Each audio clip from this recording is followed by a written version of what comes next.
Hi, and welcome to Cooking with Cozzi, a production of the Chloe Sanctuary for Parrots and Cockatoos.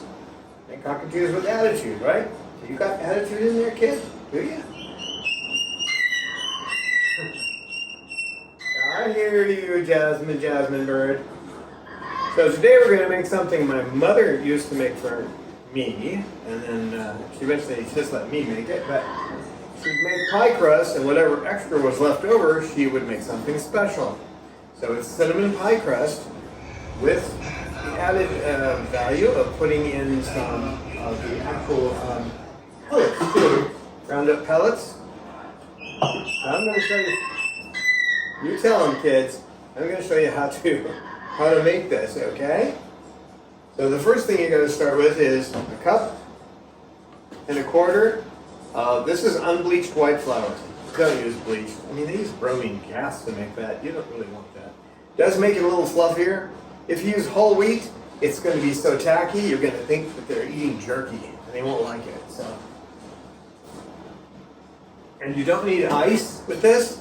Okay, you got that. You need a quarter cup of water, which has been chilled. You don't want it to turn to ice, though. You just want to chill it for a little bit. 6 tablespoons of margarine, but it's got to be something that works well for pastries. I use Earth Balance. You have the box out. I use Earth Balance, but there's other things. Nuco works for that. It's good for cooking. You don't want something that has a lot of water in it. Some of the margarines are a little heavy on water. This won't turn out, okay?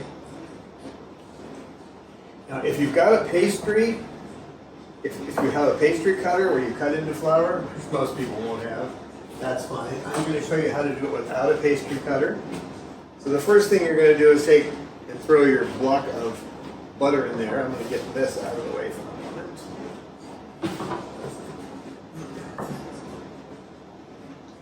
Okay. When I say butter, but you know this is not butter. Let me. So here, what we're doing is we're just going to cause. You want to get on my shoulder? Good girl. You can supervise, okay? So what you want to do is just like take a fork and make little, like you're shaving chocolate, which I'm sure most of you would rather do than this, but, and then just take the fork, and this takes longer than using a pastry cutter, but it works. You want to cut this in until it looks like oatmeal. So you just keep getting those pieces and squishing them with the fork and stirring it up to get flour on it, right? After you've done that, then you stir it up again to get flour on it. What that does is it makes it so you don't have it just stuck to your fork. I've been cooking since I was just a kid, but this is one of my favorite things that my mother made, and I thought, is there a way I could do this for the birds? What the birds would like? And then I had to think, well, my mother used honey. She would put honey or sugar on the top. Honey was better because it would you could get the cinnamon, and you could make the cinnamon stick. So I had to come up with something. Agave syrup works just fine for the birds. Now while you're doing this, you're going to want to preheat your oven. I go 410. The books will tell you 425. But we all know that that's the cutoff when your oven could start releasing gases. Probably the newer ones won't, but you want to make sure. So, and remember with your oven, never use the self-cleaning feature unless you want to go and get new birds because your old ones will be gone. That releases horrible gases you don't want to have happen. Okay, you see it's starting to look like oatmeal. There's still a few little pieces in there. You can also like do this on the side to get anything off the tines. Catch every little bit that's, like I say, if you got a pastry cutter, it'll work a lot faster. But you don't need it, and it doesn't take that long. In 5 minutes, you can have this all prepped. And I do it faster if I'm not talking, right, Cause? Okay, once you got your oatmeal, you're just going to put, we're talking a trickle of water. Just a trickle of cold water. As I say, it's been refrigerated for about 20 minutes. I should say frozen in the freezer for 20 minutes. I'll refrigerate for an hour. Doesn't even look like anything happened. The problem, if you put too much water in there at one time, it won't be flaky, and then it doesn't. shaken.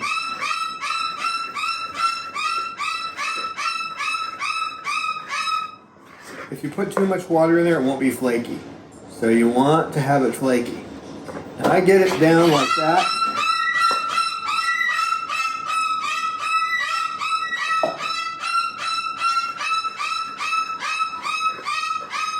That's a half cup of ground pellets there. Okay.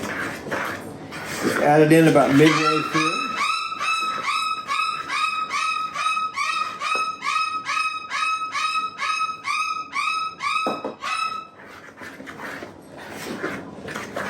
And a lot of people have a tendency when they're doing this to either do it too fast, which will cause problems because you'll get lumps, or they'll use too much water. They'll say, that doesn't look quite, you don't want to use too much water either. This may not be enough. You can never tell. Atmospheric conditions will make it a little different. Believe it or not, there's actually things like barometric pressure that affect it. You can see it's starting to pick up a bit of a cohesion now. There's some pieces in here that are looking a little bit big, and I'm going to try to break those up.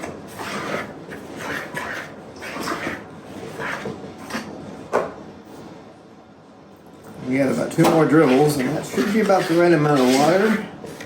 As I say though, atmospheric conditions change something. If you try to make mayonnaise, for example, if you're trying to make mayonnaise and you try to do it in the middle of a storm, it isn't going to work. Something about that low barometric pressure, and it just doesn't work. Okay, that's my last trickle, but I don't think there's quite enough water in it this time.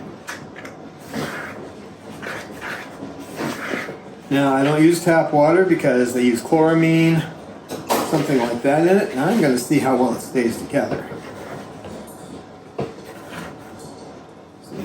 You want it to stay together when you do this, but that's just a little shy on water. I have no more cold water.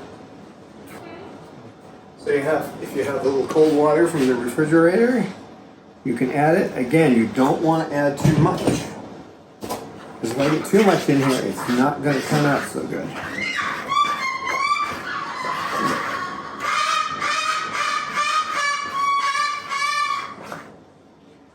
See, it's starting to stick together.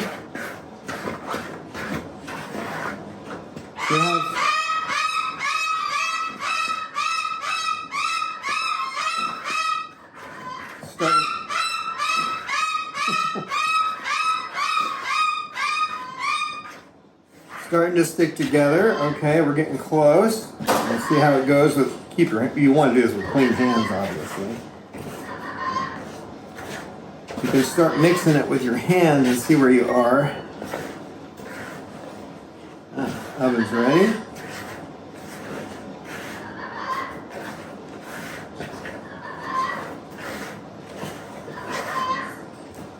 Still needs just a little more water. A little more cold water.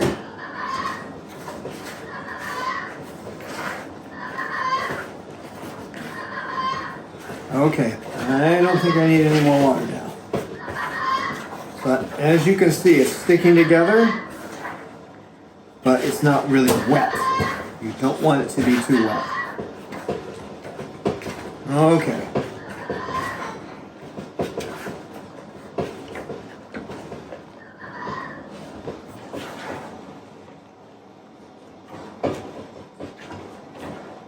What you end up with is a ball.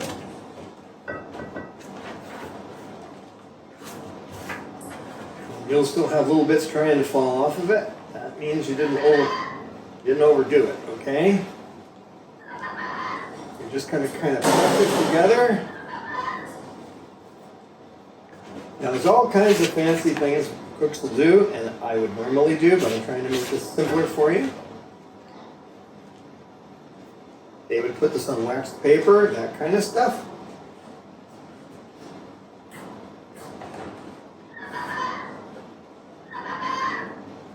But you can put it on a floured board too. Okay. Kind of press it onto the floured board like you're trying to make a meat pie. It'll kind of look like that a bit. This is probably the part that you have to just be careful and take your time. And it'll stay together. It will. But you don't want to overdo it. You don't want to press too hard. You don't want to pinch anything that's starting to come apart. Any little cracks or whatever, you just pinch them. Okay? I don't have a pie pan, so this is going to go into a regular pan, so I'm going to make it into a rectangle. Remember, pie crusts are thin, okay?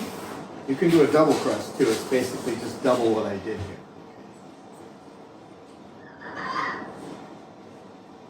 You'll also, if you look in a book, it's going to tell you, I can pick this up and move it since I have it the wrong way. If it'll tell you to add salt. Well, I don't do that. Most of the natural margarines that are out there have enough salt in them for, you don't need to worry about that. If you were using something like unsalted butter, then you'd need to be concerned because it's not going to turn out so well. That's something too. This does not have anything in it like baking powder. Pie crusts don't. So if you want them to turn out right, this is the part that's critical. Okay? Just roll it out so it's nice and flat, right, Coz? Is that right? Now, if you know what the size of your pan is, you want to make sure you're not overdoing it.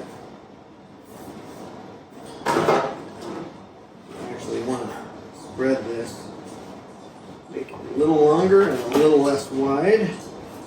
Not hard to do.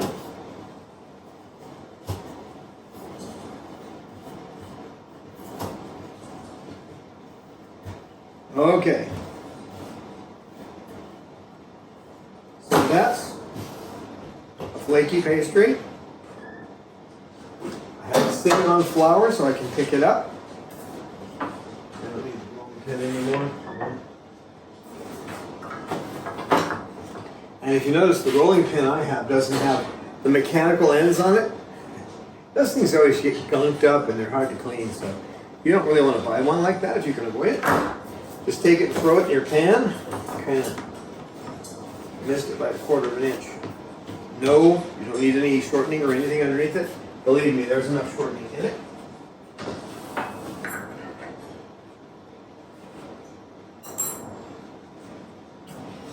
Now, one of those little baking secrets. You want to go like this.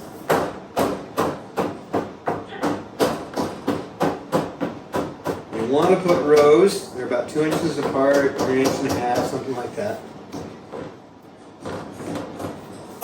Because when it's cooking, it's going to shrink.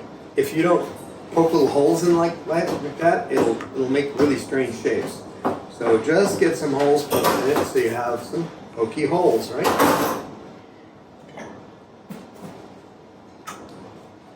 And the next thing you want to do is take your little spreader here.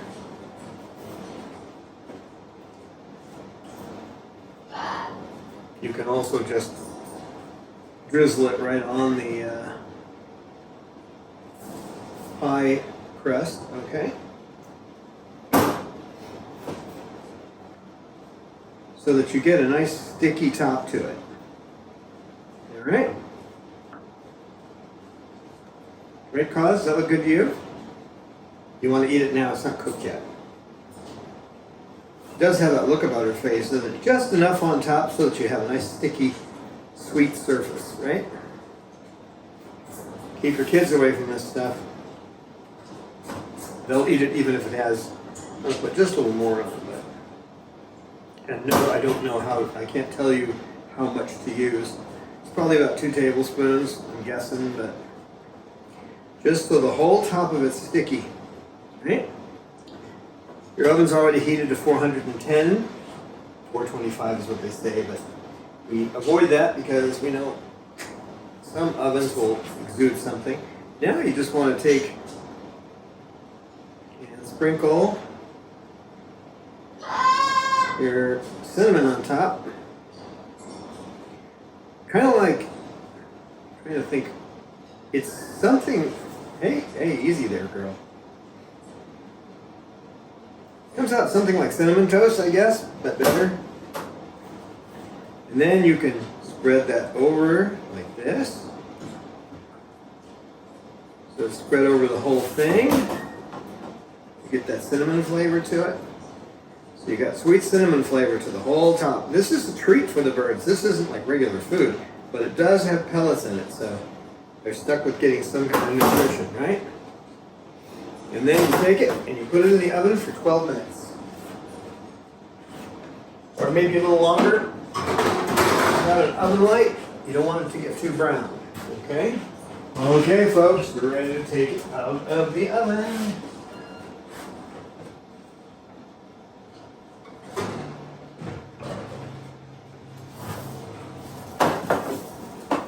Here, Cozzi. I'm going to Cozzi on me when I do this because I want to make sure she doesn't get anywhere near that hot pan.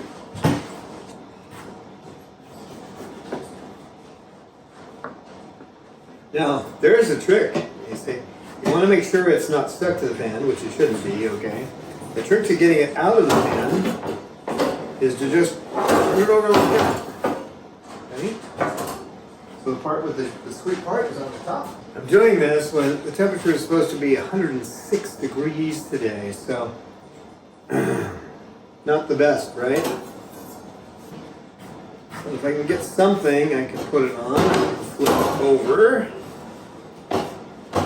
drop it back here, see what it looks like.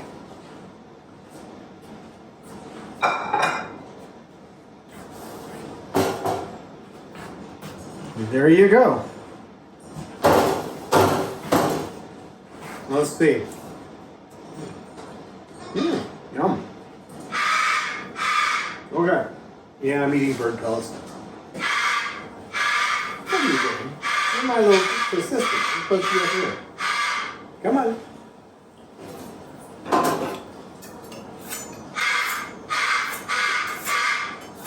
I don't have a pastry cutter for this, which is probably your best bet. But I do have an actual kitchen knife. This is a standard chef's knife. Whenever you sharpen a knife, you want to clean off the steel that came off on it. Okay, you don't want to put that in your food. It's sharp now, so I should be able to do this. If you want to break it into pieces, your best bet is always to start, like I say, if you've got like a pizza cut, even a pizza cutter would work. But any kind of pasta cutter would be easier.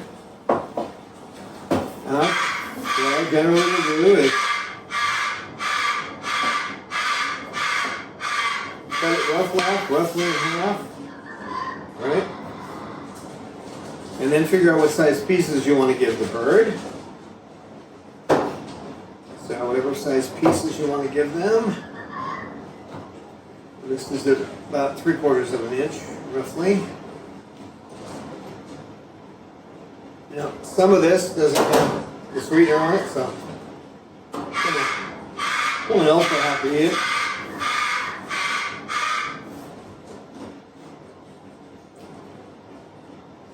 And just make them into little squares for the birds.